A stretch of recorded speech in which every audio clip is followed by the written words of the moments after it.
National Democratic Congress, the General of all generals. He was a member of this House for 3 good terms and a Deputy Minister of State. Is the person of Honorable Johnson Asiedu Inketia.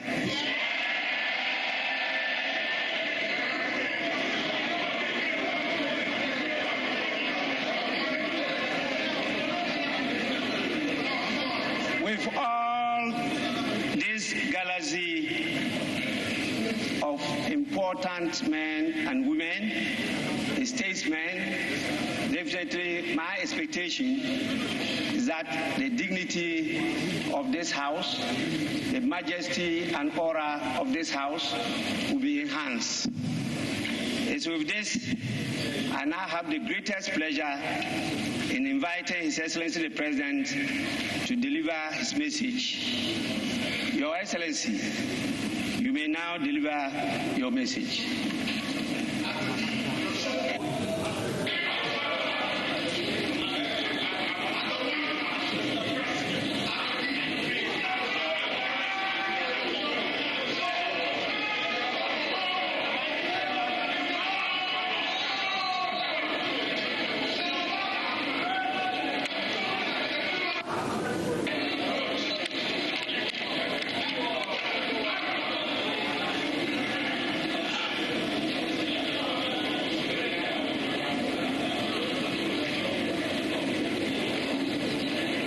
Speaker, it is always an honor and a pleasure to be back here where I was a 3-time member to give a message on the state of the nation as required by the Constitution. Mr. Speaker, I hope you forgive me if I begin by asking members of the House to join me to salute the management, technical, and playing teams of the Black Stars.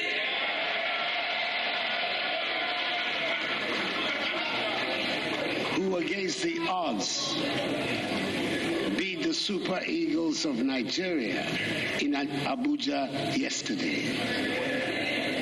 Their qualification for the World Cup has brought so much joy to Ghanaians, and we're looking forward to an outstanding performance in Qatar.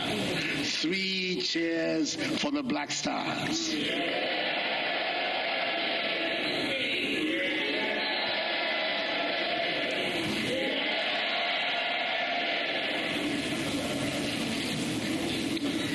In accordance with protocol and convention, it is good to see that First Lady Rebecca Akufo-Addo, Vice President Muhammadu Bawumia, Second Lady Samira Bawumia, spouse of Mr. Speaker, Madam Alice Ajua-Jonas, Chief Justice Anini Abua, and Justices of the Supreme Court, the Chairperson Nana Uto-Sribo II, and members of the Council of State, Chief of Defense Staff, Vice Admiral Seth Amwama, Inspector General of Police, Dr. George Okufu-Dampare, and service chiefs are all present. Mr. Speaker, the House is also duly honored by the welcome attendance virtually of the former President of the Republic, His Excellency John Agyekum Kufuor, former First Lady, Her Excellency Nana Konadu Agyeman-Rawlings, and the Dean and members of the Diplomatic Corps.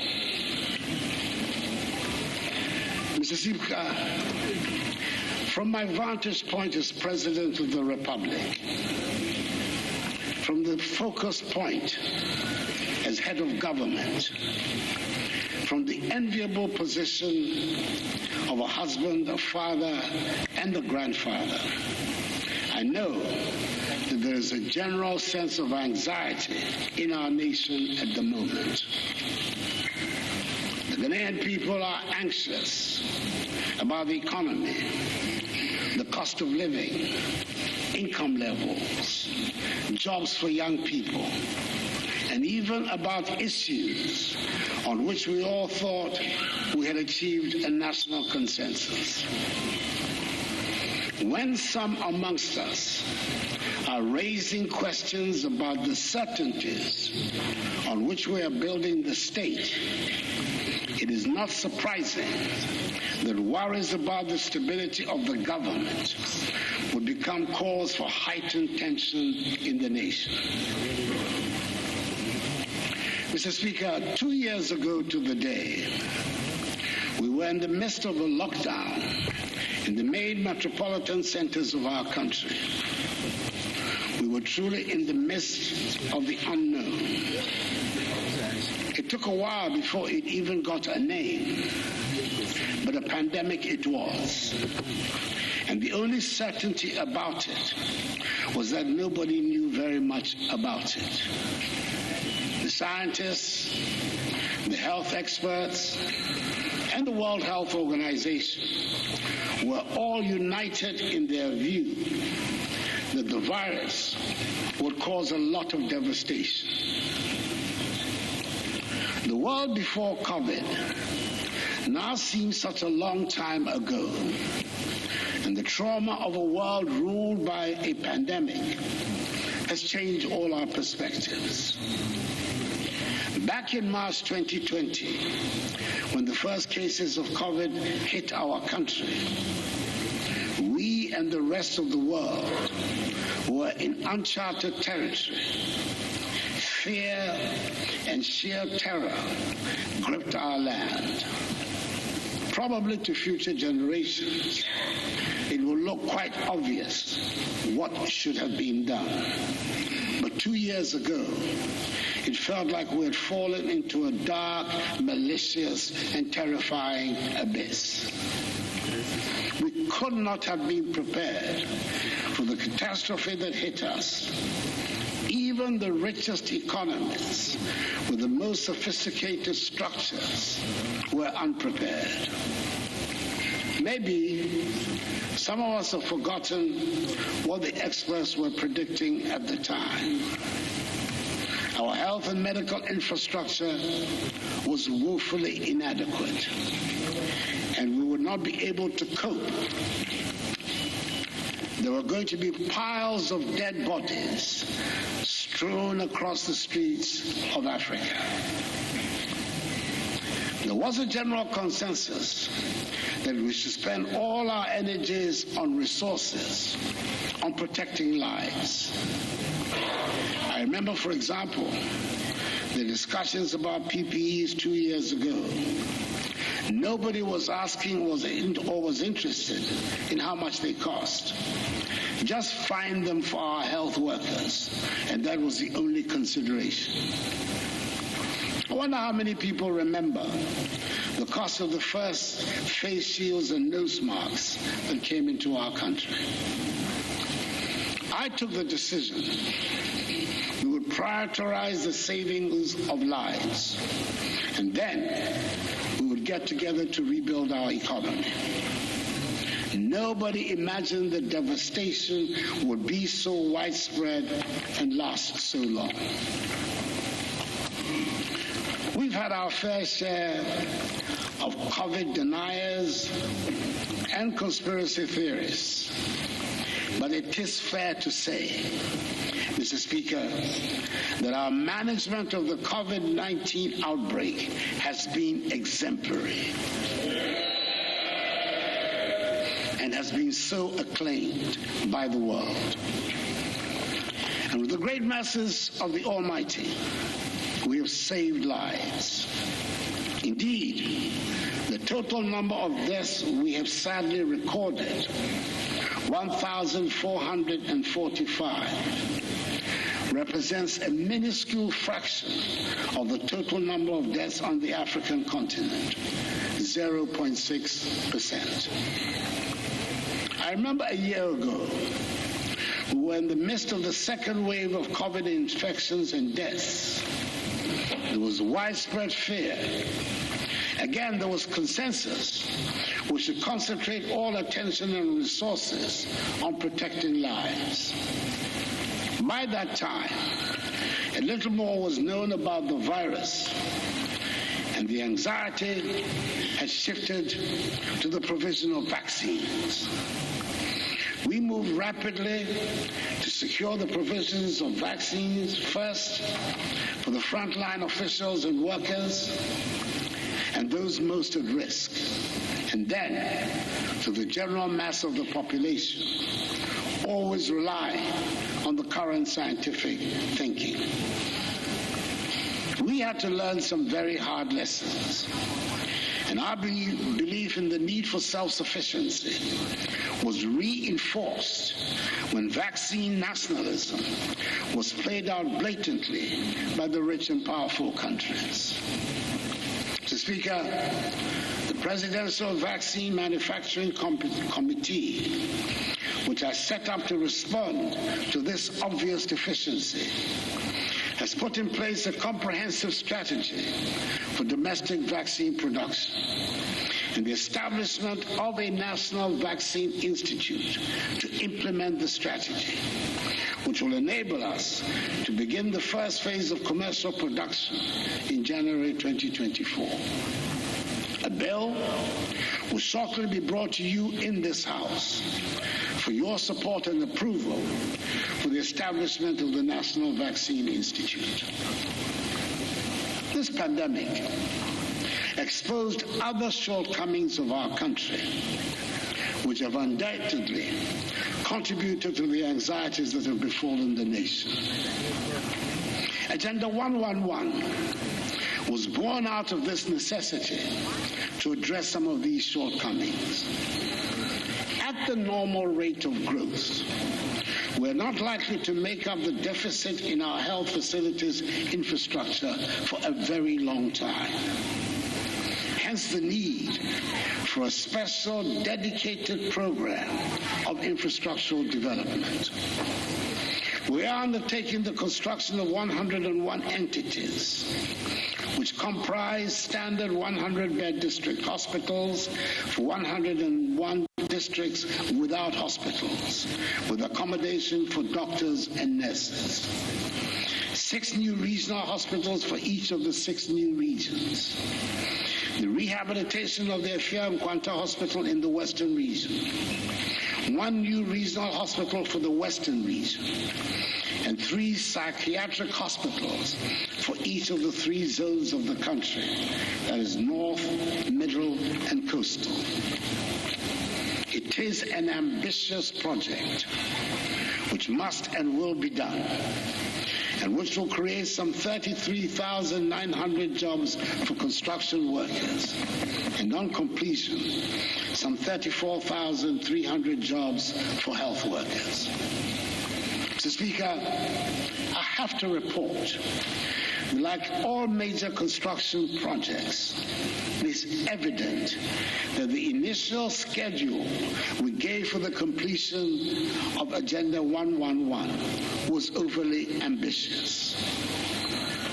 Identifying suitable sites around the country, for example, has turned out to be even more problematic than had been anticipated. I am now able to say that a great deal of the preparatory work has now been completed, and work has started at 87 of the 111 sites. I've been assured that preliminary work on the remaining 24 sites is ongoing. We have every intention of seeing this project through to its successful end, which will enable me to commission all 111 hospitals before I leave office on 7th January 2025. Mr. Speaker, we have saved lives and fared much better than we had feared and the experts predicted. But the consequences of lockdowns, border and business closures, and unplanned expenditures have combined to have a devastating impact on our economy. The unplanned expenditures included, but were not limited to, the recruitment on a permanent basis of 58,121 healthcare professionals and the payment of extra incentives to our frontline health workers. It took an unbudgeted 1.9 billion cedis to ensure that our children and teaching staff went back and stayed in school safely. Some, including regrettably a few in this honorable House, went as far as to accuse the government of trying to kill Ghanaian children when we introduced the controlled school reopenings. I might add here that in some countries, school closures have lasted for 20 months, and children are only now going back to school. Our children did not lose a single academic year. We provided nearly 5 million households and over 10 million people with electricity and water subsidies at the time they were most needed. In all, data from the Ministry of Finance tells us that an amount of 17.7 billion cedis, 4.6% of GDP, has been spent in containing the pandemic since 2020. Mr. Speaker, the NPP government came into office with a plan to build a resilient economy and set us on the path to prosperity. We were on course, and our performance between 2017 and the beginning of 2020 demonstrates we were making rapid progress. Indeed, in 2017, 2018, and 2019, we recorded average annual GDP growth rates of 7%, making us one of the fastest growing economies in the world. We grew the economy from the CD equivalent of $54 billion United States dollars at the end of 2016 to the CD equivalent of $72 billion United States dollars in 2020, a 33% increase. Then COVID arrived. This is not something that anyone could have planned for, and the consequences are there for us all to see around the world. The big and established economies of the world have been knocked off their planned trajectory. Countries where budget deficits were unknown and prohibited by law suddenly had to accept huge deficits to underwrite social cohesion.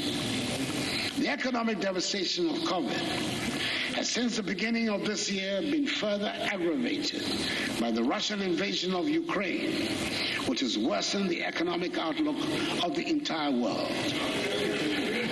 We in Ghana have not escaped this development, and the consequences are being felt in rising living costs at our markets and at fuel stations. The terrible events in Ukraine have a direct impact on our lives here in Ghana. Mr. Speaker, 30% of our wheat, flour, and fertilizer imports come from Russia. 60% of iron rods and other metal sheets are imported from the Ukraine. And almost 20% of Ghana's manganese is shipped to the Ukraine. The bombs might be dropping on cities half a world away, but they are hitting our pockets here in Ghana. Even so, we have managed to ensure that fuel supplies have not been disrupted, unlike in several other parts of the world. Last week, the Minister for Finance spelled out in detail to the country the economic and fiscal difficulties we face, and the raft of measures we're introducing to bring relief and restore us to economic growth. The measures that have been announced by the Minister for Finance are meant to demonstrate that we are aware that we are in difficult times and we are addressing the situation. The belt-tightening measures being set for members of the executive have been elaborated within this context. And I'm hoping that you're going to join us in this undertaking. This government remains alive to its responsibilities to the Ghanaian people. The difficulties of the time notwithstanding, we intend to continue to grow this economy and bring prosperity. That will only happen when we continue to invest in the future. Our children will continue to be educated and be equipped to run a modern and digitalized economy. The free SHS and free TVET are the best vehicles we have devised to take us to the realization of our goal of an educated and skilled workforce. The computerized school placement system is currently ongoing, and the latest batch of JHS students will soon embark on their free SHS and free TVET education.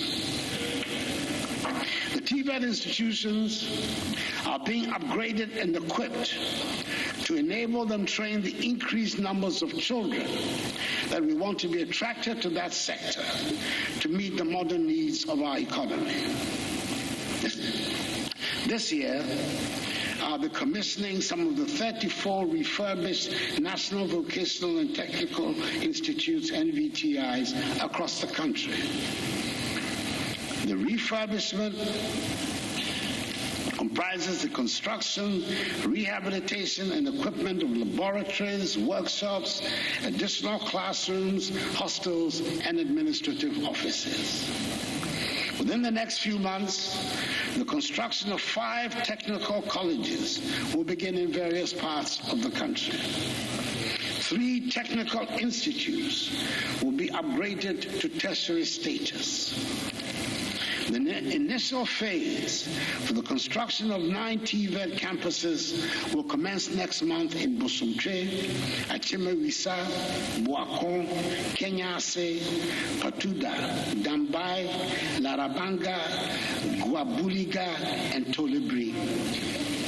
These campuses will have academic facilities, workshops, laboratories, hostels, and staff accommodation, and provide access for training. Government is in the process of securing financing for the construction of 5 STEM universities in 5 new regions. That is Western North, Savannah, Northeast, Ahafo, and Uti regions.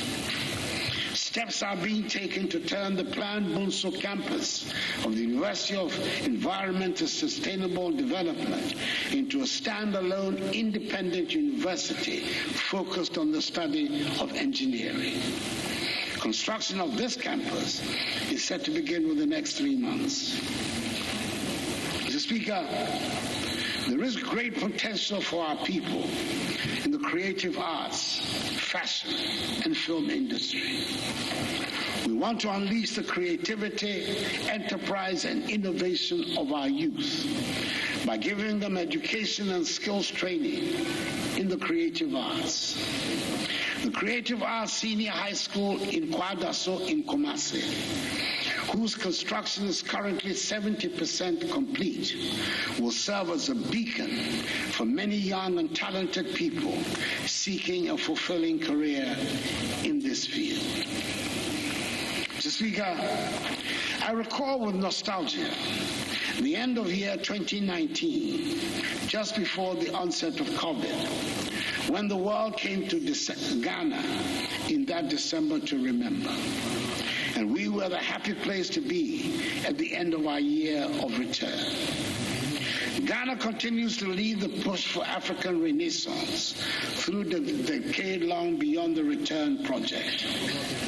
The December in Ghana component of this project has positioned Ghana as the destination to visit every December. Last year, the country recorded some 623,523 visitors, up from the 55,108 visitors the year before, signifying a marked rebound of our tourism sector. We should recapture those glorious moments and build on them as we work hard to reclaim what we lost to the COVID years. Government is therefore undertaking a comprehensive renovation and modernization of tourist attractions across the country, such as the Cape Coast and Elmina Castles, Kwame Nkrumah Memorial Park, which will enable us to position Ghana as the preferred tourism destination in West Africa. Mr. Speaker, government is determined to make our country the place where hard work pays good dividends. We've made substantial investments in the agriculture sector. For example, because we recognize this is where a substantial number of our people make a living. The successes of the program for Planting for Food and Jobs have transformed the lives of many farmers around the country. I'm glad to announce that the Tono Irrigation Dam has been fully rehabilitated and is back to life and fully operational and is serving the needs of many farmers in the areas around them. The result of significant investment by my government in the Ghana Commercial Agriculture Project has resulted in the availability of a total of 13,190 hectares of additional irrigable land through the rehabilitation of Tono, Pong, Left Bank, and Pong irrigation schemes for rice and vegetable cultivation. Immediate benefits arising from the scheme include improved rice yields, increasing from 4.5 tons per hectare to 5.5 tons per hectare, leading to increased production and growth in farm incomes. This has benefited some 14,264 smallholder beneficiaries directly, creating some 40,000 jobs along several value chain activities generated from the irrigation schemes. In particular, at the Pond Left Bank Irrigation Project, government through the Ministry of Food and Agriculture has recently engaged 9 large-scale investors, in addition to smallholder farmers in the Pond Left maize and vegetables on 1,300 hectares, using modern production technologies to achieve improved productivity and production within the next 3 months. Government has also invested in the vegetable sector through the Ghana Peri-Urban Vegetable Value Chain Project. We provided irrigation infrastructure covering a total of 541 hectares, which directly impacts vegetable farmers in the greater Accra region. In addition to these farmers, we've also provided inputs and technical support to vegetable farmers at Hippo in the Volta region and Asokwa in the Ashanti region. The project has provided off-taker arrangements for both domestic and international markets. The construction of 80 warehouses with a combined storage capacity of 80,000 metric tons has been completed, and their entry into the food production chain is offering better protection to the harvests of farmers. There is no doubt that for the vigorous interventions we have made in agriculture in the past 5 years, which have made us more self-reliant in our food needs, our country would have been at much greater risk as the fallout from the dramatic worldwide increases in freight charges hit prices in our markets and on our supermarket shelves. Mr. Speaker, the cocoa industry has marked a lot of interesting and far-reaching achievements this past year, including producing 1,047,385 tons, the highest ever recorded in Ghana's history. Together with our counterparts in Cote d'Ivoire, We have addressed the inequalities in the international marketing system of cocoa by paying a living income differential of $400 United States per ton of cocoa to our farmers. This is a remarkable initiative that cushions the income of the Ghanaian cocoa farmer, the backbone of our economy. I want to draw attention to one other innovation in the industry that appears to be a small item. A non-adjustable electronic weighing scale has been introduced for the purchase of cocoa from our cocoa farmers. This scale, which was introduced at the start of the cocoa season in October, has been approved by the Ghana Standards Authority. It cannot be tampered with by purchasers. Not many people outside the cocoa industry will realize the significance of the introduction of this little bit of technology. But it brings to an end one of the main sources of distrust between cocoa farmers and officialdom.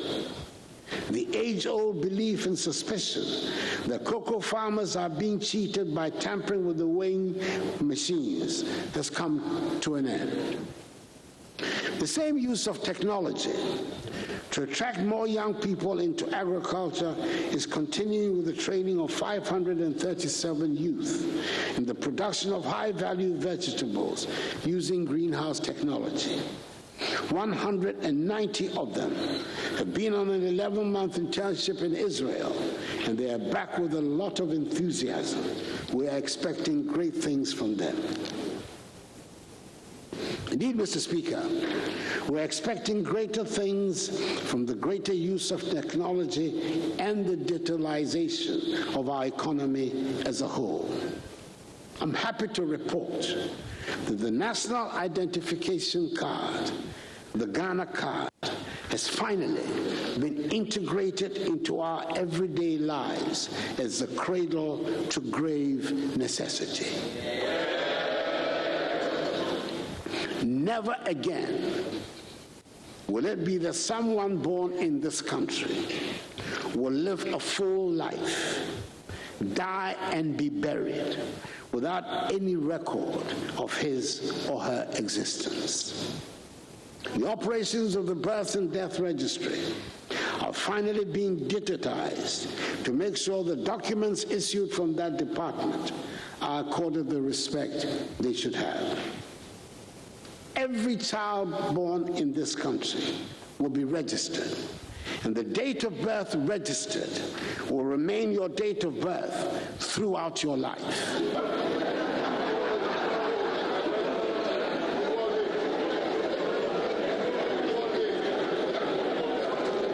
Mr. Speaker, there will be no school age, no football age, no SNIT age, and no official age.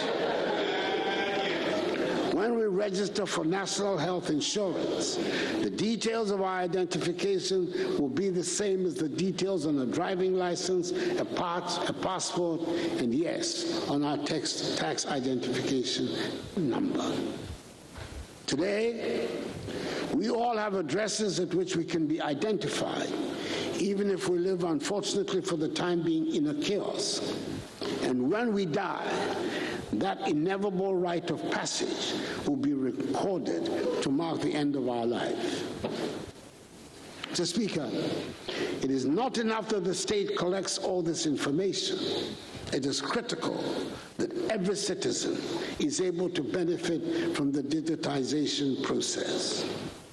The benefits range from being able to give directions to our addresses for deliveries and being able to gain access to government services without having to go to the ministries. The Rural Telephony Project, being undertaken by GIFEC, is working to fill the void created by the telephone operators' inability or unwillingness to extend their services to areas they deem uneconomical to operate. It is important to extend basic telephone, voice, and data connectivity to every part of the country so we leave no one behind. Mr. Speaker, I've spoken on other occasions about the digitization of port operations, or what we now call the paperless port. I'm glad to say that the initial problems have been largely overcome, and we're witnessing the advantages in faster processes at the port and less opportunities for corruption with the reduction of human interface. ICOMS, when it was introduced, provoked a lot of controversy. At the moment, we're seeing the benefits. Indeed, customs revenue prior to the implementation of ICOMS for the period June 19 to May 20 stood at 11.5 billion cedis. Between June 2020, the start of ICOMS, and May 2021, teething challenges, ill-considered propaganda, and the impact of COVID-19 on global trade notwithstanding, customs revenue has increased by 27.6% to 14.36 billion cedis. Indeed, customs revenue for 2021 stood at 16.8 billion cedis, as opposed to 20.3 billion cedis in 2019, when ICOMS had not been implemented. The digitization of hospital records has started through the Lightwave Health Information Management System. We started with the teaching hospitals, and we plan to work in a phased approach to cover every health facility in Ghana. I'm sure this will be a welcome innovation for all. We have learned the very hard way. The first step to prosperity in Africa is for our countries to trade among each other. It is the reason we campaign for and supported and proudly host the Continental Office of the AFCFTA. Trading under the African Continental Free Trade Agreement officially commenced on 1st January 2021, and Ghana was the first country in Africa to establish custom procedure codes to facilitate trading under the AFCFTA. We've established a national AFCFTA coordination office to facilitate activities. We have high hopes that the AFCFTA office, which we proudly host, will bring urgency to growing trade amongst the African states. Possibly, and probably, the most significant steps towards making this African trade possible was taken in Accra a few weeks ago with the launch of PRES, the Pan-African Payment and Settlement System.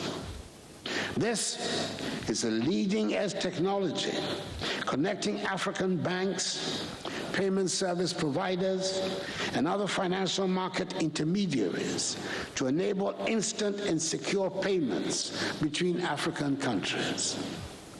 It means a trader in Ghana can order supplies in Kenya with cedis and buy it in Kenyan shillings and not have to go through dollars or euros or pounds sterling. This will simplify the historical complexities and costs of making payments across African borders and provide operational efficiencies to open up vast economic opportunities for all stakeholders.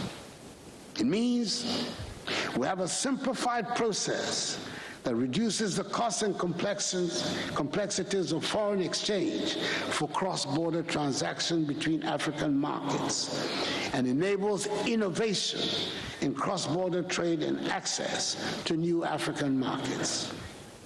Mr. Speaker, if we campaign so hard for the opening up of trading among African states, we had better have something to sell. I'm glad to report that despite the adverse effects of the COVID-19 pandemic on firm-level production and productivity, as well as the disruption in global supply chains, the manufacturing subsector showed significant recovery last year. Manufacturing recorded an average growth of 7% in the first half of 2021, compared to 0.7% in the corresponding period in 2020 at the beginning of the pandemic. Our flagship One District, One Factory initiative is being implemented with business promoters being empowered and supported to establish new factories or to transform existing manufacturing enterprises to contribute significantly to job creation across the country. Mr. Speaker, through the 1D1F initiative, the Made in Ghana label is being stamped on a wide range of products proudly manufactured in Ghana. Out of a total of 278 1D1F projects at various stages of implementation in all the 16 regions, 106 factories are currently operational. 148 are under construction, while 24 projects are at mobilization stage. Mr. Speaker, in order to bring the youth on board the 1D1F program, 58 out of the 278 1D1F projects have been developed as enterprises fully owned by youth groups with direct government support. Each of these 1D1F youth companies are owned by between 40 and 50 youth as shareholders. In addition, 5 medium-scale state-of-the-art agro-processing common user facilities have been established with direct support from government and are owned by various groups of farmers whose farming operations have previously been undermined through lack of processing facilities. These farmer-owned companies have been established in 5 districts, namely Doma West, Savalugu, Sefia Kontombra, Setra Central, and Takwa in Swayem. They cover oil processing, rice milling, and the processing of maize into maize grits. Mr. Speaker, quite a number of global vehicle manufacturing companies have set up assembly plants here in our country and started producing vehicles for our market and for the West African market. The well-defined Ghana Automotive Development Policy we outlawed in August 2019 has facilitated this welcome development. Since June 2021, Toyota and Suzuki brands of vehicles are being produced here, commencing with the production of Hilux, pickup, and Swift models. VW, Volkswagen, and Sinotruk, which commenced commercial operations in 2020, have continued to assemble their brands of vehicles and are enjoying significant local patronage. In addition, a new state-of-the-art assembly plant with capacity to assemble 5,000 new vehicles per annum has been established by Nissan in Tema, which is currently producing Nissan and Peugeot brands of vehicles for the Ghanaian and West African markets. I will have the pleasure to commission this new plant in Tema tomorrow. 3 other vehicle manufacturers, namely Kia, Hyundai, and Renault, are also expected to commence commercial production this year. Our national iconic automobile brand, the Kantanka brand, produced by Kantanka Automobile Company Limited, also stepped up production of its made-in-Ghana vehicles, which include Nkunumdie SUV, Omama pickup, Onate 4x4 pickup, Otumfo SUV, and K71 small SUV models. Now that the Minister for Finance has announced an embargo on the importation of 4x4 vehicles for official use. I hope the local assembly plants will take full advantage of the opportunity, especially since government is continuing with its policy of giving first priority to locally assembled vehicles in respect of all publicly financed procurement of vehicles. Mr. Speaker, we have proof beyond the education, agriculture, and manufacturing sectors to show that we have been using state revenue to expand infrastructure across other sectors and improve lives. For the first time in our history, we are doing something about the infrastructure needs of the judiciary on a major scale. A courthouse is an essential element of the architecture of a state dedicated to the promotion of the rule of law.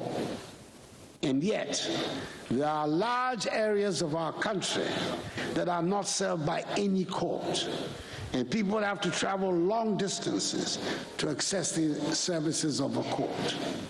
Unfortunately, as a former Chief Justice once put it, the conditions of most of the court facilities around the country where they exist are not fit for purpose.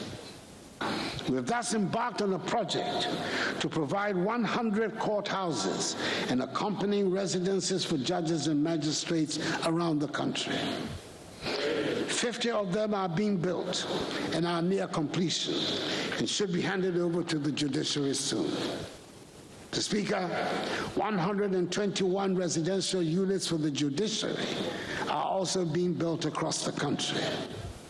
Furthermore, 22 new modern townhouses are being constructed at Denyame in Kumasi to address the accommodation challenges facing Court of Appeal judges assigned to the northern sector. Some of you might remember that work began some 20 years ago on the construction of Law House, a proposed new office accommodation for the Office of Attorney General and Ministry of Justice. A 12-story edifice consisting of 10 floors above ground and 2 stories underground. Work on the project has stopped many years ago. I'm glad to say that not only has the project been resurrected, I'm told it is expected to be completed by the end of this year.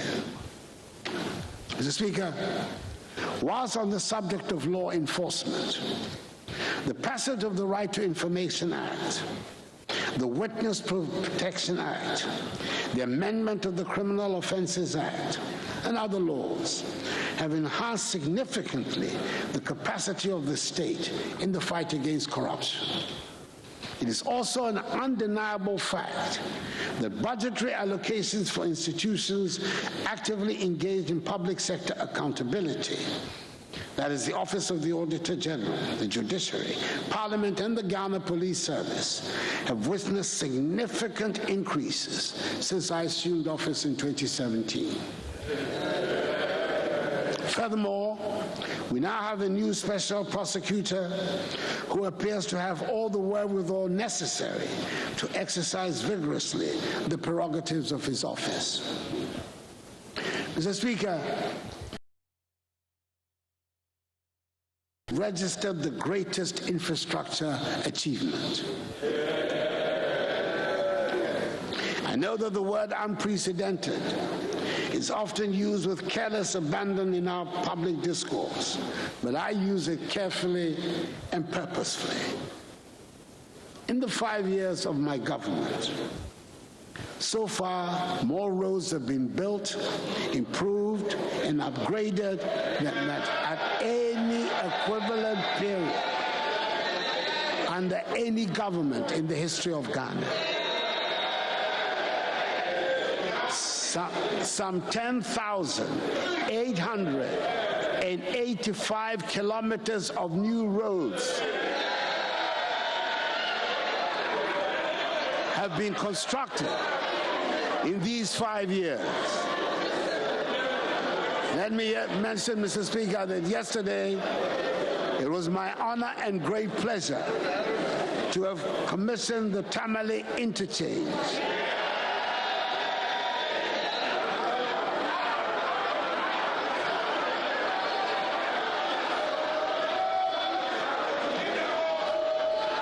The first such interchange in the northern sector of our country, which the people of Tamale gladly celebrated. I considered it to be a most satisfying birthday present. We intend to continue with the building of roads around the country to accelerate the opening up of our country. Excuse me. Mr. Speaker, we have kept to our promise and kept the lights on in spite of worldwide upheavals in the energy sector and in spite of the huge legacy debts we inherited. We've almost completed the process of restructuring these debts to reduce their crippling effects on our public expenditure. With the introduction of more bulk supply points in areas such as Kasoa and Pokuase, power transmission has improved tremendously in the southwestern and northwestern parts of Greater Accra. Power lines are getting upgraded to reduce commercial and technical losses and increase transmission capacity. Under the National Electrification Scheme, a total of 279 communities have been connected to the national grid.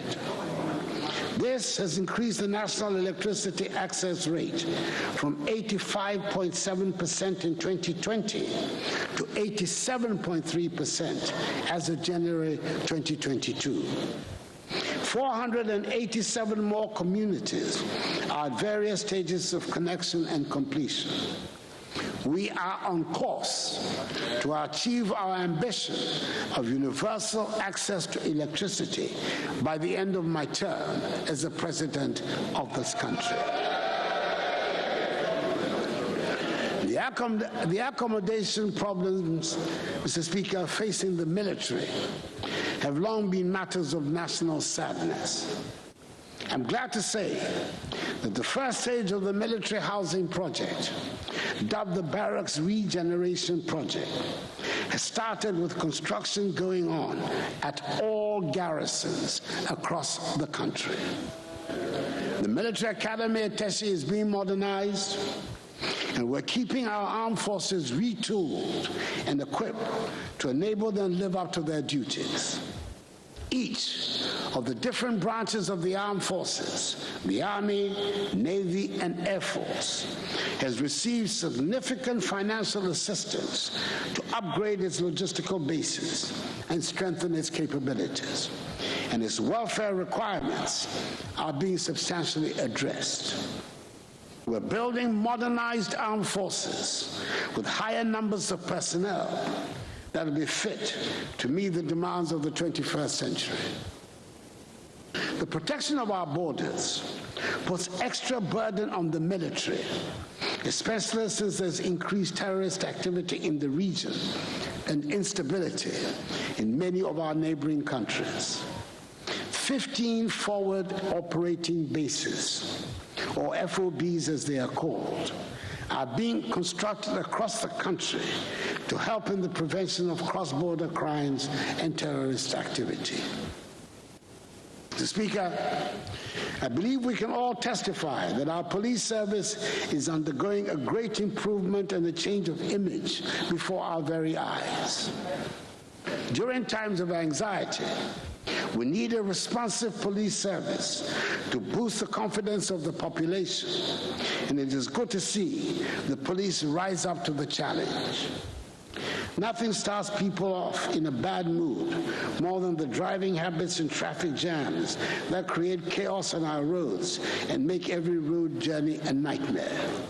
Gradually, the police are bringing order to the roads, and we all now know that the law is no respecter of persons or vehicle types. I urge all of us to cooperate with the police to perform their duties to enable all of us go about our lives in peace. I'm happy to state the government has been able to provide much needed modern equipment for the service, And we're constructing 320 housing units at the National Police Training School, which are at an advanced stage of completion.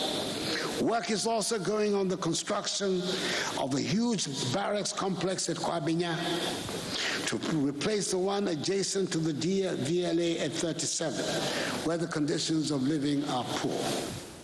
Mr. Speaker, together with the implementation of a number of operational and personal welfare interventions, the morale of police officers has received a considerable boost. And today, public-focused interventions instituted by the Inspector General of Police have resulted in a better police-public relationship.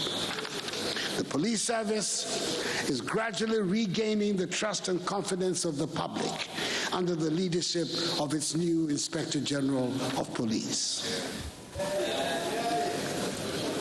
Mr. Speaker, as I indicated last year would happen, a national dialogue on illegal mining was held under the auspices of the Lands and Natural Resources Ministry in Accra, as well as in two other regional ones in Kumasi and Tamale. If ever the support of all citizens was required to make something work, it is in the battle to end illegal mining and restore our lands and water bodies back to health. We have declared river bodies and forest reserves as red zones for mining. We have suspended the issuance of all prospecting, exploration, and reconnaissance licenses for minerals in forest reserves.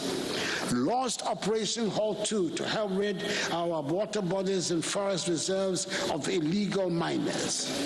Revamped the community mining scheme as more sustainable and greener safeguards to replace illegal mining. What we need above all is the buy-in of all citizens to recognize that the degradation caused to the lands and water bodies by the illegal mining practices affect each one of us, and which all should take an interest to stop those involved. Let me use this platform to extend again the condolences of the nation to the victims of the Apiache explosion. The response to the disaster by the public and the organs of state was highly commendable. Government responded swiftly in the immediate aftermath of the incident by dispatching a high-powered delegation under the leadership of the Vice President to Apiache. An Apiache Support Fund has been established to spearhead the building of a decent, green, and sustainable community to enable victims of this tragic incident and members of the community get back on their feet and rebuild their lives. As rising out of this incident, government will ensure that the health and safety policies of the mining industries are in accordance with international best practices. Mr. Speaker, the Green Ghana Day last year was a great success, as many people turned out to join in the exercise to plant trees. I urge all of us to continue to take care of what we planted to make sure that the 7 million seeds we planted, i.e. 2 million more than the original target of 5 million, become fully grown trees. And please, join in the Ghana Green Day when it comes along on 10th June, the designated Green Ghana Day for this year, when we seek to plant 20 million trees. That is a fourfold increase over the 2021 target of 5 million. Mr. Speaker, you would recollect that in my message to Parliament last year, I indicated the government is collaborating with the private sector to establish 14 medical waste treatment facilities and commence the construction of 16 integrated recycling and compositing plants across the country to help address once and for all the safe disposal of medical and municipal solid waste. I'm happy to inform the House that these facilities and plants are at various levels of completion and will be completed by the end of this year. Mr. Speaker, as part of government's Water for All program, several water systems have been initiated and at various stages of completion. The import of the program is to ensure that each region will benefit from at least one water supply project. Phases 1 and 2 of the Upper East Region Water Supply Project have been completed and will be commissioned soon. Contractors are on site working on the water projects in Kita and Sunyani. And preparatory works are ongoing on the Yendi, Damango, Tamale, and Sekandi Takrady water projects. Mr. Speaker, towards addressing the housing needs of Ghanaians, government has developed a new affordable housing program, with the state now playing the role of facilitator through the provision of land, infrastructure services, and tax incentives and exemptions to subsidize the cost of construction of the housing units to reduce their prices. In furtherance of this, preparatory works have commenced for the development of 2 designated sites at Pokwase Amasama in the Greater Accra region and Dedesua in the Ashanti region, which are expected to deliver some 12,000 housing units. The long wait for decent and secure accommodation for public servants at the district levels will soon become a thing of the past. Government, through the State Housing Company Limited, has commenced works on the preparation of the district housing program for the construction of rental housing units at the district level for public servants. The pilot phase will be implemented in 16 districts across the 16 regions of the country. That notwithstanding, Mr. Speaker, government continues the completion of the existing affordable housing projects to increase access to secure, safe, adequate, and affordable housing units across the country.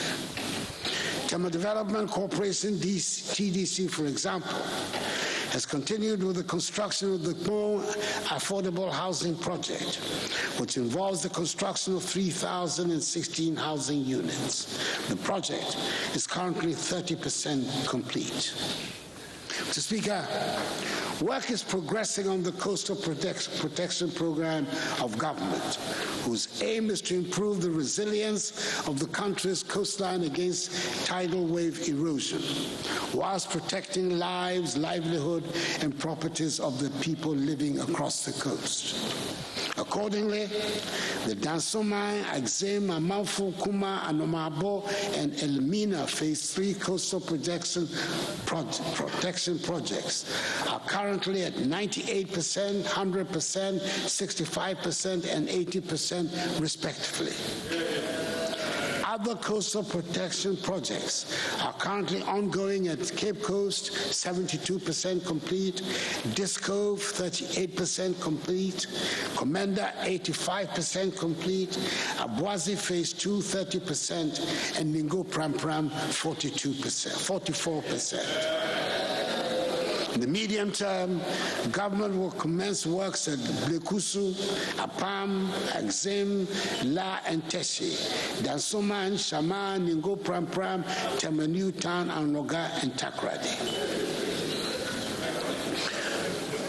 Mr. Speaker, government's commitment to constructing a modern railway network in our country is gradually bearing fruit. The construction of the 22-kilometer section of the Western Railway line on a new standard gauge from Kojokrom to Manso, which commenced in 2018, is on schedule to be completed before the end of this year. Ahead of its completion, government has secured the needed funding to continue the Western Railway Development Project for an additional 78 kilometers from Manso to Huni Valley. The project will also include the conversion of the dual-gauge tracks between Takrady and Kojokrom from narrow gauge to standard gauge. Mr. Speaker, I'm grateful to this House for considering and approving a commercial contract and a facility agreement of some 439 million euros to finance the development of another section of the Western Line from Idiadin to Obuasi, covering a distance of 51 kilometers.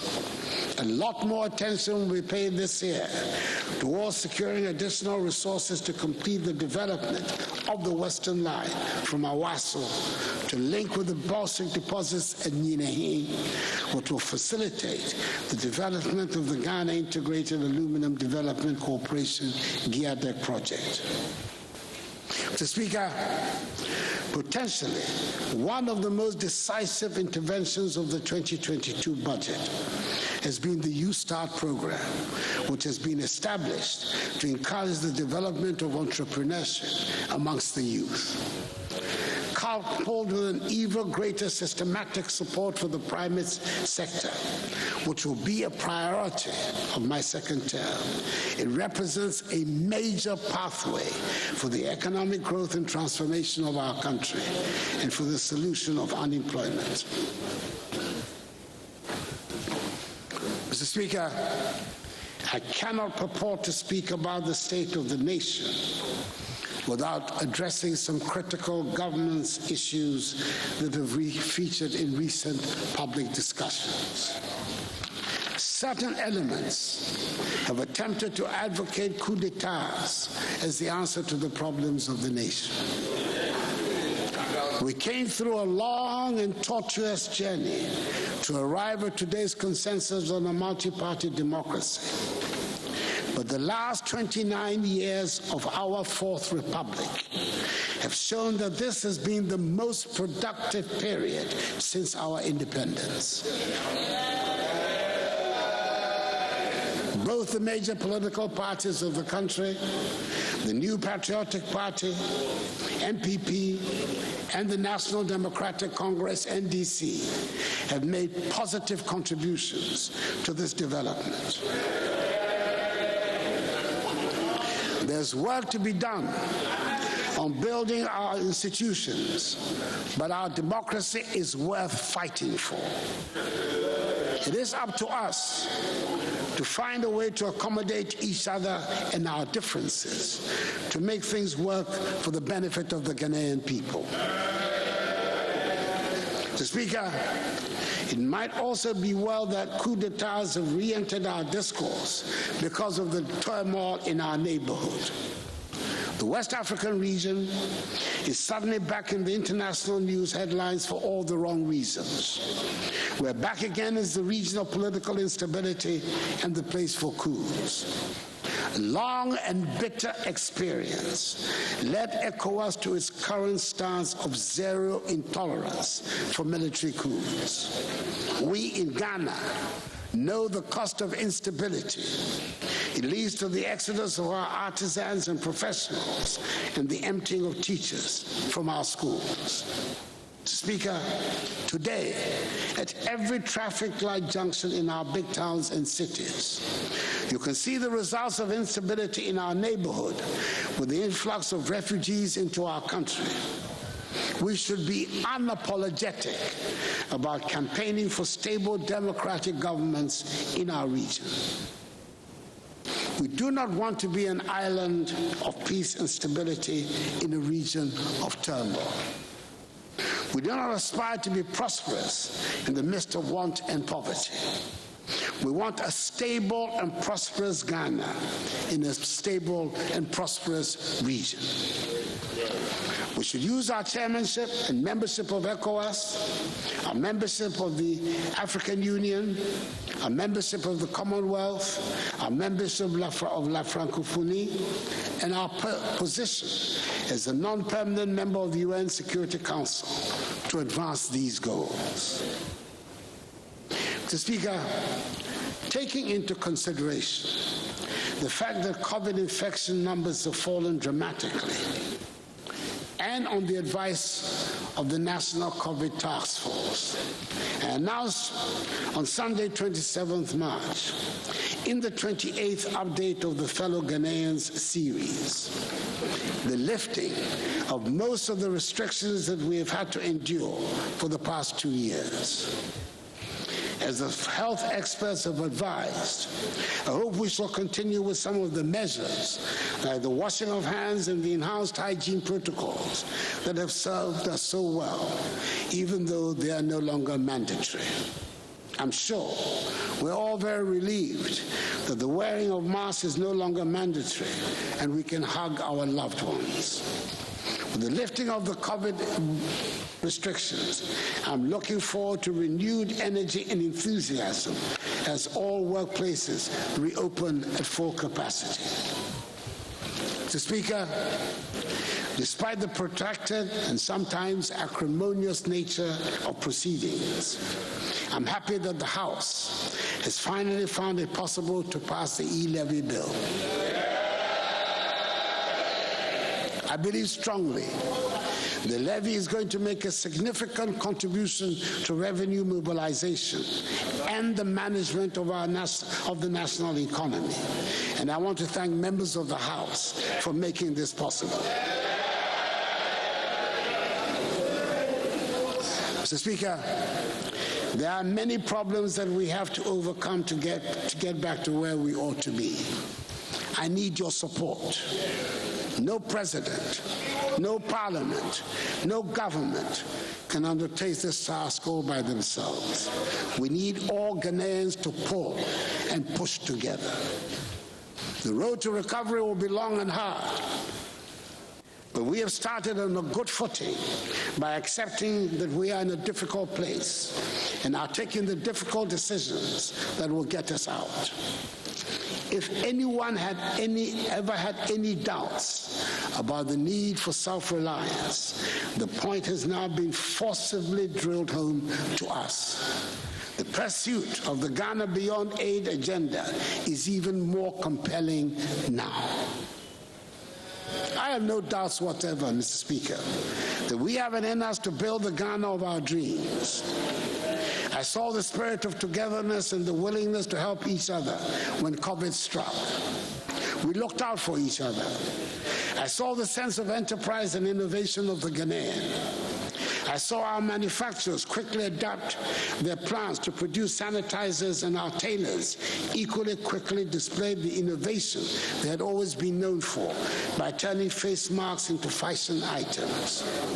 We have first-class health professionals, and they came into their own during the crisis, and we're providing the infrastructure to enhance the quality of their work. We have first-class teachers. They showed it when the pandemic struck and kept our children firmly to their books. The self-confidence of the Ghanaian is well-rooted. Let us, more than ever, hold up our heads high and face the future with courage, hope, and assurance.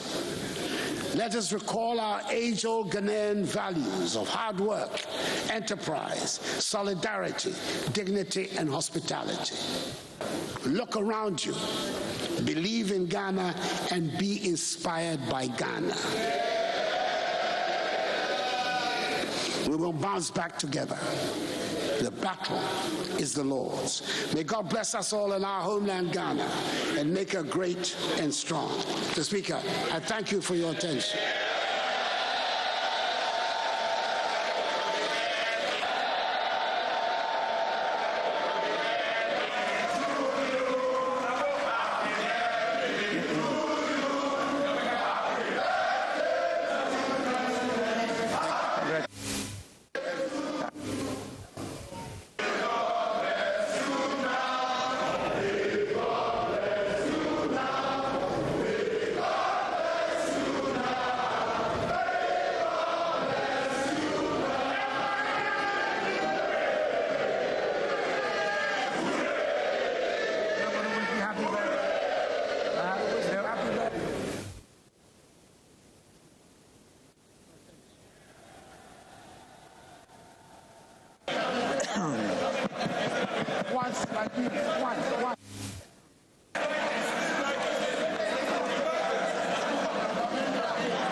Honorable members,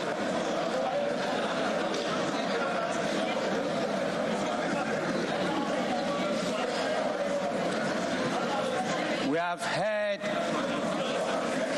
His Excellency the President. We've also heard the concerns that some of you have raised, and His Excellency has responded to it.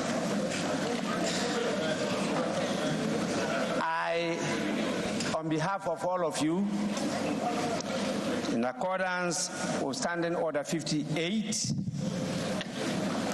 wish to convey to His Excellency the President the gratitude of the House. Honorable members, again, in accordance with the practice of this House, a formal communication will be forwarded to His Excellency the President after the House has thoroughly debated this message on the state of the nation. With this, I'm looking at the time of the day. I want to give the opportunity to the leadership of the House to, if there is any indication of where we proceed from here. In other words, it is still within their ambit to move or not to move for the adjournment of this House. And I will start by giving the opportunity to the Majority Leader. Majority Leader, I talked about adjournment.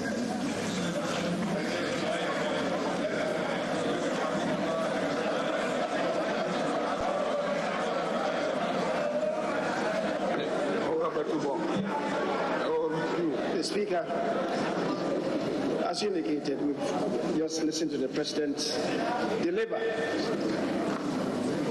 a message on the state of the nation. It lasted for 1 hour, 8 minutes. Speaker, given the exigencies of times, it's intended for us to begin the debate on the message tomorrow. And I guess we'll push ourselves to possibly Saturday or so.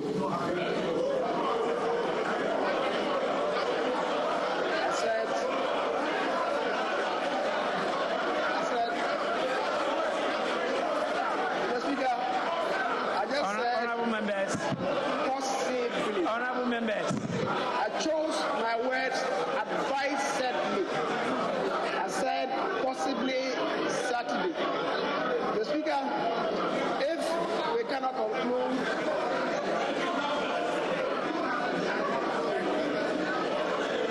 honorable members, if we can't conclude on Saturday, possibly, we'll take it to next week, at the day that the Business Committee shall appoint. Mr. Speaker, so in that regard, I want to move that this House takes an adjournment to reconvene tomorrow at 10 o'clock. At 10 o'clock in the forum. Speaker, I believe, as the President has shared with us, we stand united and in a very transparent reconciliatory and Mr. Speaker, very transparent and in a patriotic manner debate the statement and move forward as a nation. Mr. Speaker, I thank you and I shall move. Just a second. Honorable members, the motion for adjournment has been moved. Any seconder?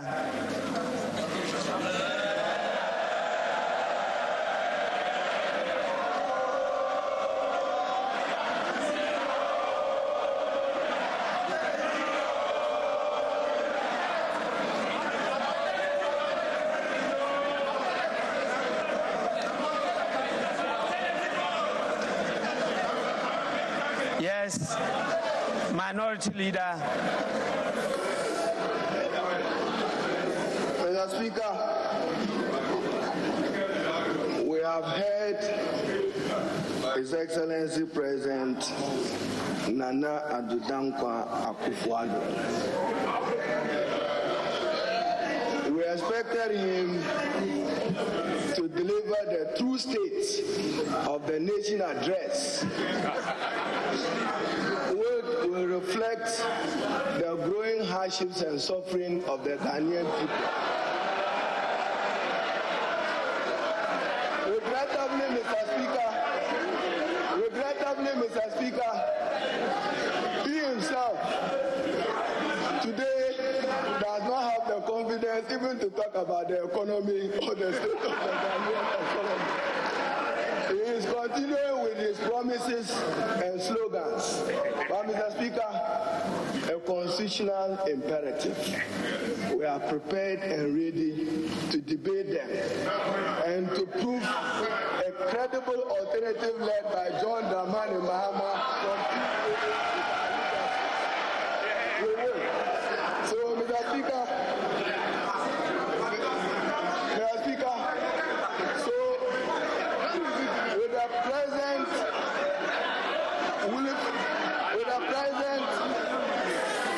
willfully downplaying the hardship reality, I beg to second the motion for adjournment.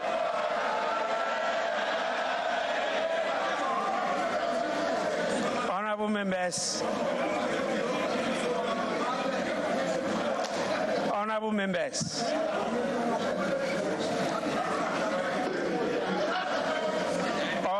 order. Honorable members, I can only enjoy the nostalgia of being a majority leader and a minority leader.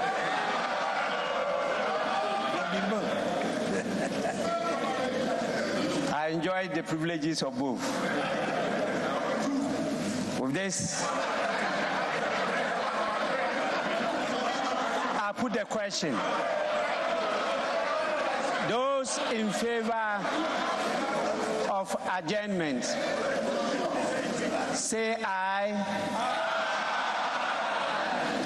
Those against, say no.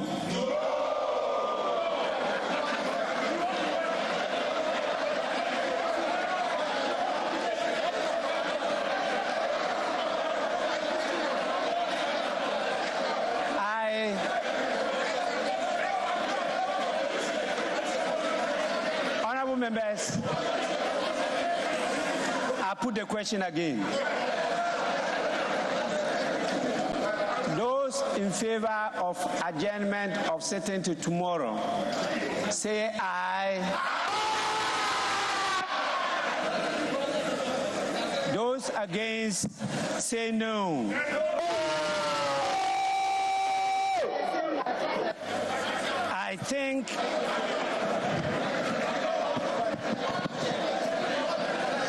I think the ayes have it.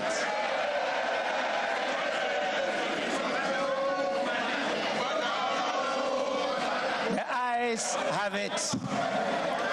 The House is accordingly adjourned till Thursday, 31st March 2022 at 10 o'clock in the forenoon. The House is adjourned.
Roland Walker, who is in Parliament, and that's been the message of the State of the Nation address from Parliament. Indeed, Professor Ransford Jampo is our guest in studio. Roland is standing by. When we have a clean feed, we'll connect with him. But Prof, thank you very much for joining us.